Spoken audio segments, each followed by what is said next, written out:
নমস্কার বন্ধুরা, রুচির কিচেনে সবাইকে স্বাগত জানাই।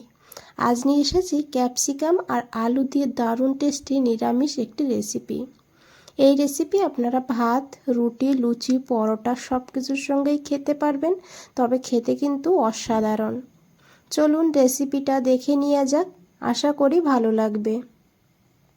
এখানে দেখুন বড় সাইজের একটা ক্যাপসিকাম নিয়েছি। ক্যাপসিকামটাকে এইভাবে একটু লম্বা করে আর একটু পাতলা করে কেটে নিতে হবে। তো এইভাবে আমি ক্যাপসিকামটাকে কেটে নিয়েছি। আর এর সঙ্গে বন্ধুরা নিয়েছি একটা বড় সাইজের আলু। আলুটাকেও একইভাবে কেটে নেব। তো দেখুন বন্ধুরা, এইভাবে আলুটাকে কেটে নিয়েছি। এখন আলু আর ক্যাপসিকামটাকে খুব ভালো করে ধুয়ে নিতে হবে। এখানে আলু ক্যাপসিকাম খুব ভালো করে ধুয়ে নিয়েছি আর একটা প্লেটের মধ্যে নিয়ে নিয়েছি। এদিকে একটা কড়াই বসিয়ে দিয়েছি। কড়াইটা গরম হয়ে গেলে দিয়েছি এখানে কিছুটা চীনা বাদাম। গ্যাসের ফ্লেমটা একদম লোতে রাখতে হবে। তারপরে বাদামটাকে 2 মিনিট এইভাবে ভেজে নিতে হবে। রেসিপিটা খুবই সিম্পল আর বানাতেও কিন্তু খুবই কম টাইম লাগে। রাতের ডিনারেও বানিয়ে নিতে পারেন, রুটির সঙ্গে খেতে অসাধারণ লাগবে। আবার ভাতের সঙ্গেও খেতে কিন্তু ভীষণই ভালো হয়। তো দেখুন বন্ধুরা, বাদামটা ভাজা হয়ে গিয়েছে। এর থেকে বেশি আর ভাজার দরকার নেই, কারণ আরও কিছু সময় ভাজা হবে। তো এখানে আমি দিয়েছি 1/2 চামচ গোটা ধনিয়া, 1/2 চামচ গোটা জিরা। এখন এগুলোকেও প্রায় 15 সেকেন্ড ভেজে নেব। তারপরে এখানে দিয়ে দিতে হবে 1 চামচ সাদা তিল।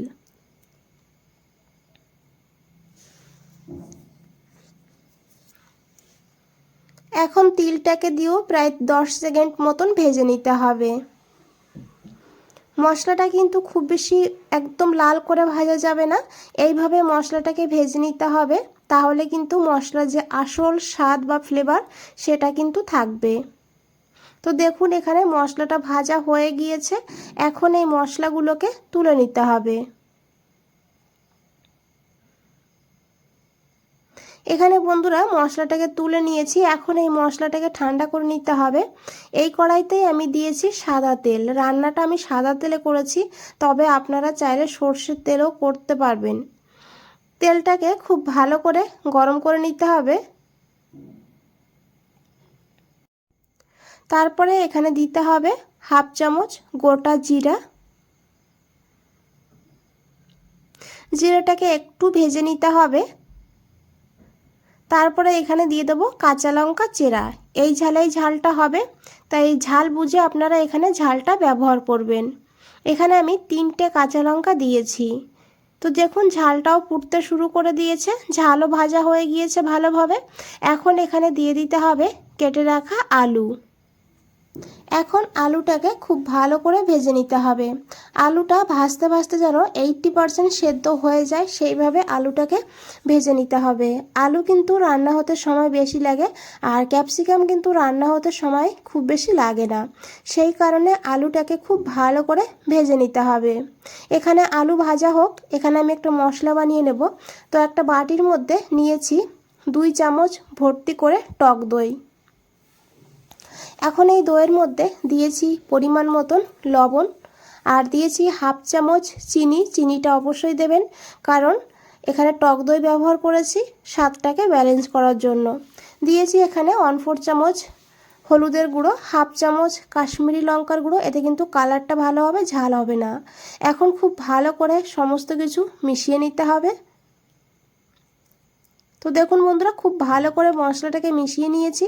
এখন এটাকে সাইডে রেখে দেব। এদিকে দেখুন আলুটাও ভাজা হয়ে গিয়েছে, আর আশা করি দেখে বুঝতেই পেরেছেন অনেকটা কিন্তু সিদ্ধ হয়ে গিয়েছে। এখন এখানে দিয়ে দিতে হবে কেটে রাখা ক্যাপসিকাম।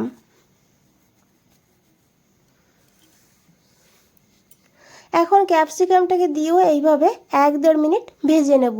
ক্যাপসিকামটাকে কিন্তু খুব বেশি ভাজা যাবে না। এখানে ক্যাপসিকাম খুব বেশি ভাজা হয়ে গেলে বা রান্না সিদ্ধ হয়ে গেলে খেতে কিন্তু ভালো হয় না।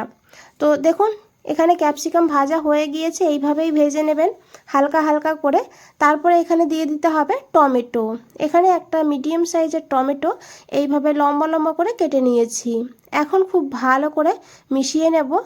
আরেকটা কথা বন্ধুরা, আমি এখানে কিন্তু রান্নাটা নিরামিষই করেছি। আপনারা এখানে পেঁয়াজ দিতে চাইলে তাহলে যখন আলু ভেজেছি সেই সময় পেঁয়াজ কুচি দিয়ে ভেজে নেবেন, আর তার সঙ্গে 3-4 কোয়া রসুনও দিয়ে দেবেন। খেতে তাতেও কিন্তু খুব ভালো হবে।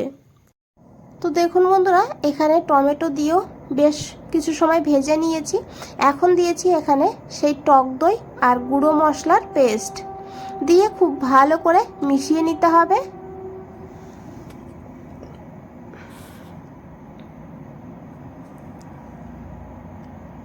তো দেখুন মশলা থেকে তেল ছাড়তে শুরু করে দিয়েছে। এখন এখানে অল্প করে একটু জল যোগ করে দেবো মশলার বাটি ধুয়ে, তারপরে খুব ভালো করে মিশিয়ে নেব।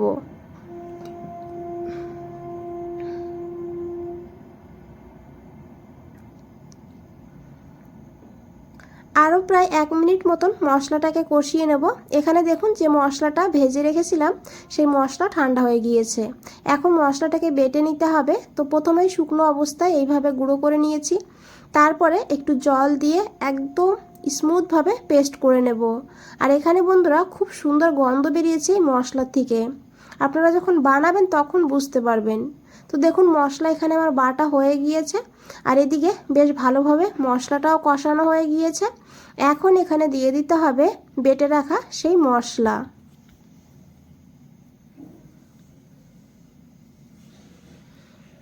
আর জার ধুয়ে অল্প করে একটু জল যোগ করে দেবো, কারণ জারের গায়ে অনেকটা মশলা লেগে আছে। খুব বেশি জল দেবেন না, এখানে রান্নাটা কিন্তু একটু মাখো মাখোই হবে। এখন খুব ভালো করে মিশিয়ে নিতে হবে। বন্ধুরা, যদি রেসিপিটা ভালো লাগে একটা লাইক করে দেবেন, চ্যানেলটাকে সাবস্ক্রাইব করে পাশে থাকবেন। ফেসবুক থেকে দেখলে পেজটাকে ফলো করে দেবেন। তো দেখুন ঝোলটা ফুটতে শুরু করেছে। এখানে অল্প করে একটু কাসুরি মেথি দিয়েছি। আর এখন ঢাকা দিয়ে লো টু হাই ফ্লেমে 5 মিনিট রান্না করব। 5 মিনিট পর ফিরে এসেছি বন্ধুরা। আশা করি দেখে বুঝতেই পেরেছেন কতটা লোভনীয় লাগছে। আর এখানে খুব সুন্দর গন্ধ বেরিয়েছে। আপনারা বুঝতে পারবেন না, যখন বানাবেন তখন বুঝতে পারবেন। দারুণ সুন্দর গন্ধ বেরিয়েছে, আর খেতেও কিন্তু সত্যি বলছি অসাধারণ হয়। একবার হলেও বানিয়ে দেখবেন, তারপরে কমেন্টসে জানাবেন কেমন লেগেছে। তো বন্ধুরা, এখানে এখন দিয়ে দিয়েছি একটু ধনেপাতা। আর এখানে কিন্তু আলুটাও খুব ভালোভাবে সিদ্ধ হয়ে গিয়েছে। যেহেতু শীতের সময় একটুখানি ধনেপাতা দিয়ে দেবেন, সুন্দর ফ্লেভার হবে। খুব ভালোভাবে মিশিয়ে নিয়েছি। গ্যাসটা বন্ধ করে দিয়ে হাতে সময় থাকলে 2 মিনিট রেখে দেবেন ঢাকা দিয়ে, না থাকলে সঙ্গে সঙ্গেও পরিবেশন করতে পারেন। আর আশা করি দেখে বুঝতেই পেরেছেন কতটা সিম্পল আর সাধারণ রেসিপি। বানাতেও কিন্তু খুব বেশি সময় লাগবে না। তো বন্ধুরা, আজ তাহলে এই পর্যন্তই। ফিরে আসছি নতুন কোনো রেসিপি নিয়ে। ভালো থাকবেন, সুস্থ থাকবেন। সবাইকে অনেক অনেক ধন্যবাদ এত সময় ধৈর্য ধরে রেসিপিটা দেখার জন্য।